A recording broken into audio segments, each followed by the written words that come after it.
supaya ini kan sudah berkali-kali anak saya memberikan laporan, lalu minta maaf, nangis-nangis, kita cabut laporan. Jadi bahkan ada juga yang soal video juga sudah diproses, akhirnya minta maaf juga, ya. Jadi sehingga hukuman yang bersangkutan juga dikurangi banyak sekali. Jadi beberapa bulan yang lalu saya melaporkan beberapa akun ya yang menuduh saya sebagai mafia sepak bola. Ya. Untuk itu sebagai warga negara yang baik, ya saya ingin ini diklarifikasi fitnahnya dan hoaxnya yang disebarkan akun-akun itu. Untuk itu saya melapor ke Bareskrim. Alhamdulillah prosesnya sudah berjalan dan pelaku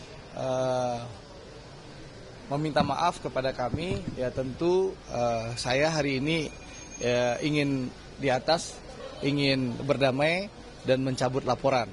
Yang akun-akun itu sudah pagi ini sudah memposting permintaan maafnya. Ini apa? Di akhir musim kompetisi Liga 1 yang kemarin, ya. Ini bulan apa tuh, Poh? Lupa saya. Pokoknya di akhir musim ini ya, berapa bulan yang lalu, ini pembelajaran supaya tidak menebar hoax. Itu satu ya. Jadi saya mau cabut laporan. Yang kedua, saya juga ingin, bukan saya, anak saya Aziza juga ingin melaporkan akun yang menyebar fitnah ya. Ini supaya pelajaran lah. Nanti pengacaranya yang akan melaporkan, supaya ini kan sudah berkali-kali anak saya memberikan laporan, lalu minta maaf, nangis-nangis, kita cabut laporan.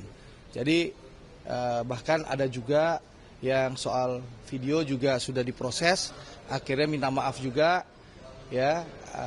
Jadi sehingga hukuman yang bersangkutan juga dikurangi banyak sekali. Nah hari ini juga ada akun di TikTok memposting menuduh juga tadi malam. Begitu anak saya ingin melaporkan juga akun itu, ya, supaya ini pembelajaran, ya. Jangan memberikan tuduhan dan fitnah. Kan orang ada sabarnya, ya, ada kesabaran. Kan kita semua kan manusia yang biasa, ya. Difitnah berulang-ulang kali, ya. Awalnya kita sabar, ya, tapi untuk pembelajaran supaya di kemudian hari memang perlu ada yang tidak dimaafkan dan dimasukkan dalam penjara. Ini kalau Aziza ini nih, ntar gue bukain.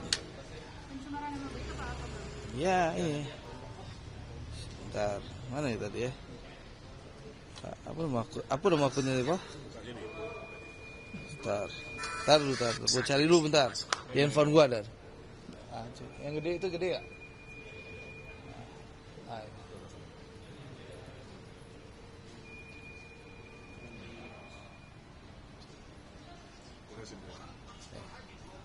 Kenapa?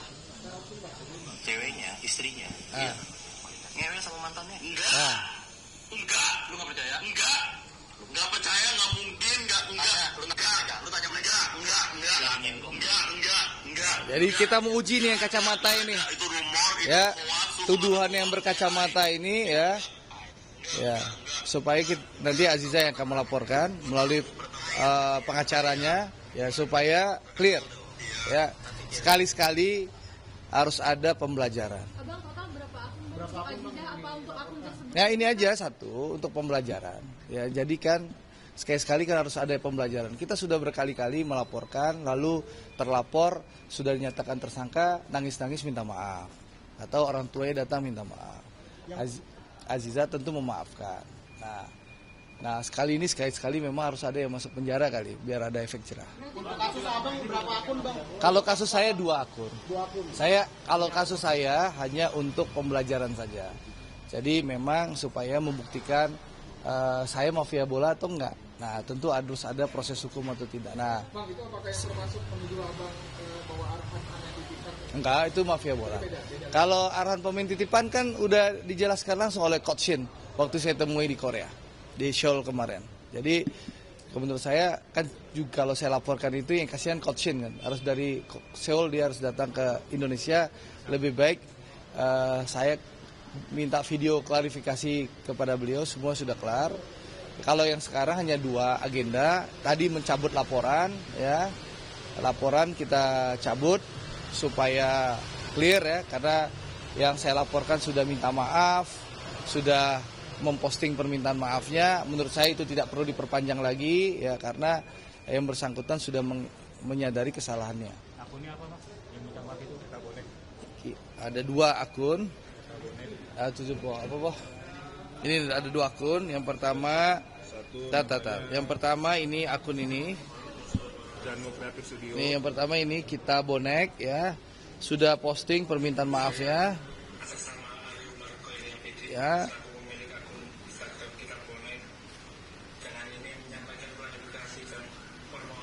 Nah, itu sudah ya. Satu lagi itu ada akun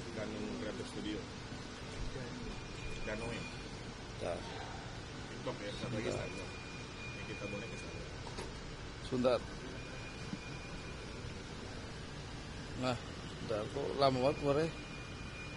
Sebentar ya, payah handphone.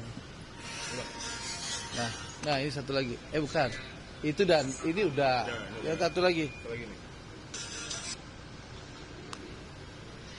Ini satu lagi. Akun Danu. Ya. Di TikTok 1, di Instagram 1. Jadi 2 akun ini kita laporkan dan alhamdulillah hari ini kami mencabut laporannya. Jadi intinya itu. Jadi kedatangan hari ini kita mau damai di atas. Saya tanda tangan berita pencabutan laporan karena kita sudah sepakat berdamai. Ya. Direktorat Cyber. Ya. Jadi sudah saya laporkan. Nah, satu lagi kita nanti pengacaranya Aziza akan melaporkan soal akun yang tadi. Ya, supaya jadi pembelajaran. Abang, tadi ada pernyataan bahwa sepertinya nampaknya harus ada yang di penjara. Apa menutup pintu damai untuk laporan Aziza sendiri kali ini? Ya, menurut saya kan sudah berkali-kali dimaafkan ya. Mungkin ya harus ada efek jerah, mungkin ya. Ya, jadi mungkin harus ada efek jerah. Menurut saya. Yang dimaafkan itu orang yang sama atau orang beda? Beda-beda. Cuman ini yang ya kalau ini kan gini malam ini dia posting ya, menurut saya ini harus diberikan efek jerah kan ya, nggak terulang karena fitnahnya luar biasa menurut saya ya. Masa laki-laki mulutnya kayak perempuan itu ya. Mohon maaf ya, saya nggak melecehkan perempuan ya gitu loh, tapi maaf mau lemes banget mulutnya gitu loh. Mohon maaf ya, saya nggak melecehkan perempuan, jangan nanti digoreng juga pernyataan mulut saya ini gitu loh. Tapi kok mulutnya begitu banget itu loh. Nah, gitu. Bang, indikasi penudingan mafia bola itu apa sih Bang dari kedua akun itu Bang? Ya saya juga nggak ngerti ya. Waktu itu kan saya nonton bola di Surabaya. Semen Padang sempat unggul 1-0. Unggul, lalu tiba-tiba kan situasinya draw 1-1 ya. Jadi waktu itu saya diteriakin mafia, itu bagi saya sih nggak ada masalah ya. Itu kan bagian demokratis, di stadion saya diteriakin oleh supporter Persebaya ya. Ya saya anggap ya biasa saja kan. Nah, yang saya tidak terima di akun-akun media sosial. Mereka giring opini dan mereka viralkan dan FVP. Nah, untuk itu saya merasa keberatan tuduhan itu. Yang melawan mafia bola itu Andre Rosiade. Kok Andre Rosiade orang yang berteriak melawan mafia bola dituduh sebagai mafia sepak bola? Nah, untuk itu kan harus dibuktikan secara hukum. Nah, sebagai warga negara yang baik, yang patuh terhadap hukum, saya mengikuti proses hukum. Saya ujilah hal ini di Barreskrim Mabes Polri. Ya, alhamdulillah prosesnya berjalan berapa bulan ya? Mungkin 2 bulan lebih sampai 3 bulan. Ya, hari ini kita tutup, kita selesaikan. Jadi nggak ujuk-ujuk lah bikin laporannya loh. Kabarnya dari tudingan tersebut terjadi pencemaran nama baik ke keluarga juga Bang, merambat. Enggak, saya ini kan memfitnah saya sebagai mafia sepak bola. Ya, saya ingin membuktikan kepada masyarakat Indonesia saya ini bukan bagian dari mafia sepak bola, saya ini korban mafia. Nah, untuk itu kan hal ini harus dibuktikan. Saya laporkanlah ke Barreskrim, diproseslah berapa bulan ini oleh Barreskrim. Alhamdulillah ternyata setelah diproses yang bersangkutan terlapor mengakui kesalahannya dan meminta maaf. Ya tentu sebagai warga negara yang baik juga, yang punya niat yang juga baik, saya melihat terlapor ini sudah meminta maaf, tentu saya maafkan dan saya cabut laporannya.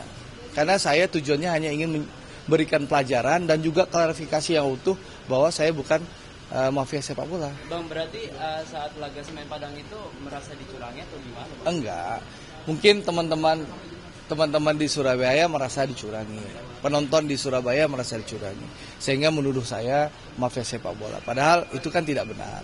Jadi saya menempuh jalur proses hukum yang baik sebagai warga negara. Dan alhamdulillah udah selesai kok. Yang ini, yang baru nanti pengacara Aziza akan memberikan laporan hari ini karena baru tadi malam postingannya, dan sekali ini mungkin perlu tindakan yang tegas ya. Kalau biasanya kita berdamai, setelah jadi tersangka kita cabut laporan, mungkin untuk menjadi pembelajaran ya mungkin perlu sekali-sekali tidak berdamai ya, biar prosesnya lanjut, biar jadi pelajaran gitu loh. Ya. Bang Andre, terakhir Bang, kemarin ketemu STY itu apa Bang? Ya kebetulan saya lagi di Korea,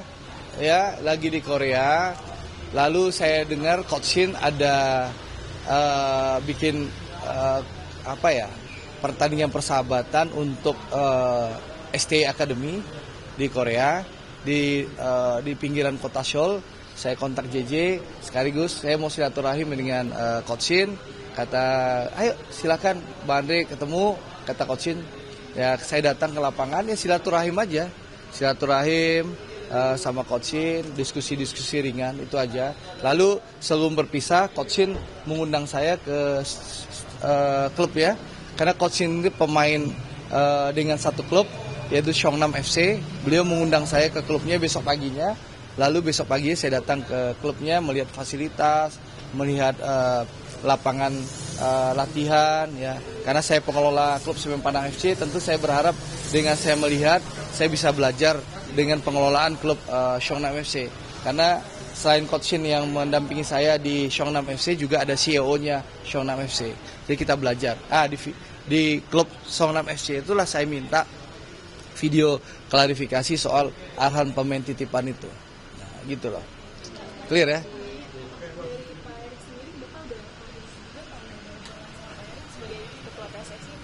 Menurut saya bukan soal apa ya masalahnya. Ya kalau Pak Erik kan tahu saya bukan mafia bola. Pertama, Pak Erik tahu saya bukan mafia bola. Yang kedua, saya juga tahu Pak Erik bukan mafia bola. Nah, jadi kita sama-sama orang yang punya komitmen untuk melawan mafia bola.